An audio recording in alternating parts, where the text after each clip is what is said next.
je sais que du coup ils ont du mal à s'exprimer, à faire des phrases complètes sans faire de coupure. Mais après je m'en rends pas compte. Je crois qu'il y a différents stades de bégaiement, mais je suis pas sûr. C'est des gens qui ont du mal à s'exprimer, quoi, à finir plus ou moins leurs phrases, leurs mots. C'est une maladie qui ne se voit pas, mais qui s'entend. Parce que je suis en 5e année d'orthophonie et que je sais que c'est un trouble de la fluence et de la programmation moteur en fait de la parole.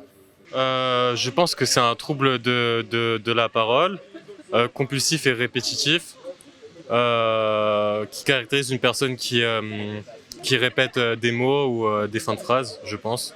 J'imagine un trouble du langage qui fait que la personne a du mal à sortir le mot dans la composition, bien qu'elle le connaisse et qu'elle le sache. C'est le blocage sur le début d'une construction de mots ou de phrases. Justement, tout à l'heure, on parlait de problèmes d'éloquence. Donc, voilà, c'est un... je ne vais pas le donner comme un problème, mais c'est vrai que c'est une difficulté à s'exprimer, je pense. Et peut-être surtout en public, peut-être que ça s'accentue quand on est en public, je pense. Dans ma tête à moi, c'est bégaiement, c'est quand on n'arrive pas à sortir tout ce qu'on a dans la tête de façon intelligible et audible. On a plein d'idées qui se mélangent. Je sais que j'ai un collègue qui bégaye un peu, lui, c'est quand il a trop de choses à dire. Il mange ses mots, il les répète plusieurs fois et après ça fait des phrases un peu compliquées à suivre. C'est un trouble de la communication, du langage. Voilà, et beaucoup de personnes se moquent de ça malheureusement. Bah oui, c'est un problème de diction. C'est des personnes qui ont un peu du mal à s'exprimer dans les mots, qui répètent les mots, qui ont du mal à les sortir directement. C'est des personnes qui ont du mal un peu à sortir les mots, on va dire, de leur bouche ou à bien articuler en parlant. C'est pas que quelqu'un qui bègue, qui n'arrive pas trop à exprimer et tout. C'est une difficulté à parler de façon fluide. Et puis peut-être aussi un handicap, une souffrance. C'est une difficulté à articuler et à exprimer les mots auxquels on pense, pour moi. Toi, je sais pas. On va dire, c'est une difficulté de manière générale à s'exprimer clairement et à se faire comprendre par notre entourage et de façon générale sur n'importe quelle thématique.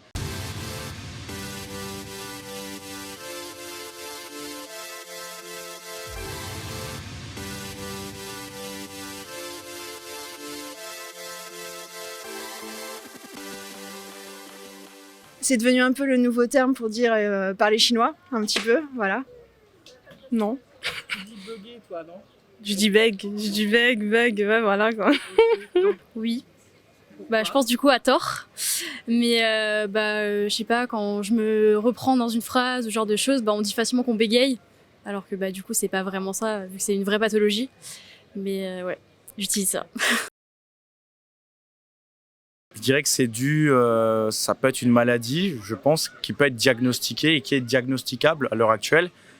Mais je pense aussi également ça peut être dû à la peur et du regard des autres, de manière générale. Amplifié plutôt par du stress. Une maladie qui est amplifiée ensuite par du stress. Je dirais soit avec les chromosomes, ou avec peut-être des cellules nerveuses dans le cerveau qui ne sont pas présentes à la naissance et du coup qui font qu'ils ont cette maladie ou cet handicap. Je me demande si ce n'est pas dû aussi au fait d'un trouble psychologique. Des gens qui ont été peut-être choqués par quelque chose et qui tout d'un coup ont des difficultés pour parler, comme il y a des enfants qui tout d'un coup sont choqués parce que leurs parents se séparent et qui ne savent plus parler. Génétique, je pense.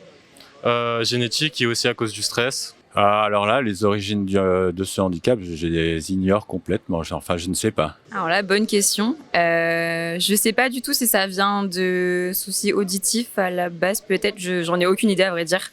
Je ne sais pas si tu sais. Non, je saurais pas le dire, mais je parierais sur du stress, moi. Du stress et une pression quelconque des moments où on n'est pas à l'aise.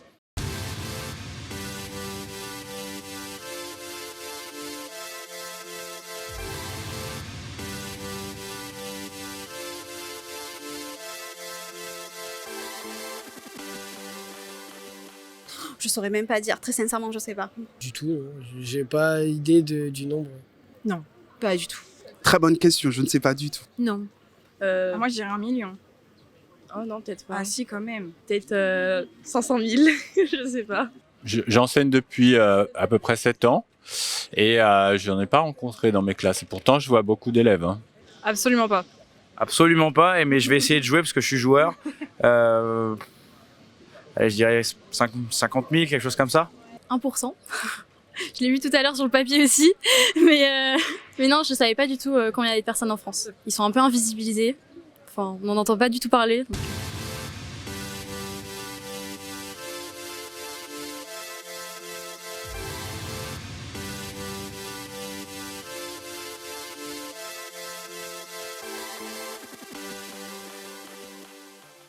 J'avais un ami quand j'étais jeune qui bégayait et ça se voyait que c'était quelque chose d'assez incontrôlable, qu'il le faisait pas exprès en fait. Et c'est pas mal fait harceler par rapport à ça. Je suis pas bègue, c'est juste quand j'interviens à l'oral, ça m'arrive de chercher mes mots et ça ressemble à du bégaiement.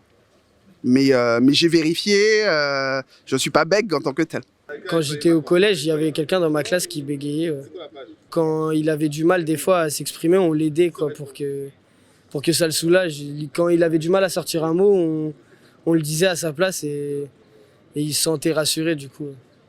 Une amie qui avait des difficultés à parler par moment et qui avait aussi un problème d'audition. Et du coup, des personnes se moquaient d'elle alors qu'elle était vraiment super, elle était intelligente et en fait, elle a très bien réussi à l'université. Non, pas trop, vu que je suis en formation et j'entends mes camarades qui bug quand ils lisent un peu. J'ai la maman d'une amie qui a fait un AVC et du coup, sa parole elle est coupée et donc elle bégaye. Et sinon, à l'école aussi, il y avait quelqu'un dans ma classe qui bégayait. Il était souvent sujet aux moqueries et ce genre de choses. À côté de ça, c'est vrai que moi je suis sensibilisée parce que mon meilleur ami au collège était bègue, donc je l'ai vu lutter vraiment toute sa vie pour essayer de se déstresser et trouver la paix pour pouvoir sortir les mots normalement, quoi.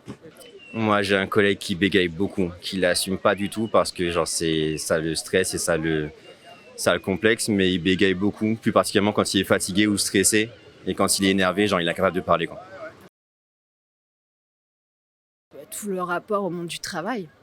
Déjà, je pense que c'est très délicat, organiser une réunion, avoir une conversation téléphonique longue ou dans une situation de stress où il faut agir tout de suite. Je pense que le monde du travail, vraiment, c'est compliqué. Quand il a un entretien d'embauche ou quand il a, je sais pas, une conférence ou quelque chose où il doit vraiment s'exprimer pendant longtemps et pas avoir le droit à l'erreur, justement, je pense que ça peut être une situation assez stressante. Ouais. Les situations avec du monde, les discours, les moments, je pense surtout, moi, c'est par exemple les entretiens d'embauche, tous les moments où on prend la parole en fait en public, où il faut anticiper, où ils se disent d'avance, peut-être que je vais avoir des blocages, donc c'est ce qui va peut-être aussi entraîner d'ailleurs ces blocages-là. Par exemple, moi, il y a quelqu'un dans ma classe qui bégaye et je sais que souvent, par exemple en seconde, on est encore un petit peu bête, on va dire, et qu'il y a des personnes, des fois quand ils parlaient à haute voix pour lire un texte, ils rigolaient ou des choses comme ça. Peut-être un peu d'harcèlement ou peut-être comme ça. Je pense que ça peut être difficile pour la personne. Alors je dirais déjà les situations stressantes. J'imagine une interrogation orale pour un élève ou une interview comme on fait, où on ne connaît pas l'interlocuteur, ça doit être hyper stressant. Parler en public, se présenter, aller à un entretien d'embauche, faire un date et voilà, bégayer, ça doit pas être mal à l'aise, quoi. Voilà. Et toi ? Moi, je pense que je prendrais moins la parole en public. Parce que ce serait plus je me retrouver dans des situations gênantes face à des gens qui comprennent pas tout le temps forcément et voilà. J'imagine prendre la parole en public, devoir faire des discours, peut-être même les situations quotidiennes de la vie, aborder quelqu'un dans la rue ou ce genre de choses. Sortir juste et parler, aller faire mes courses, parler avec les amis, je pense que c'est différent parce qu'ils sont au courant, mais les gens qu'on ne connaît pas, le jugement, le regard des autres et tout, je pense que tout est compliqué, tout devient très compliqué. Moi, au taf, je dois faire des briefings devant une équipe de 15 personnes tous les jours, donc ça, ce serait un peu chiant. Ce serait clairement un peu frustrant. Ouais. Déjà que là, ça me stresse un peu quand je dois le faire et que je suis de mauvaise humeur et j'ai envie de les engueuler, mais engueuler quelqu'un quand on bégaye, ça doit être super relou. Je pense quand ils recherchent un emploi. Ça, pour moi, ça doit être la situation la pire. À l'école, quand il y a les copains qui s'amusent, certainement. Mais pour un emploi, oui, ça doit être un frein parfois à l'embauche. de demander un renseignement dans la rue, je pense. J'aurais du mal parce que malheureusement, il y aura peut-être 80% des gens, ils se foutront de ma gueule et 20% qui seront sympas. Et puis, je pense, oui, avoir de la confiance en moi, ça serait difficile.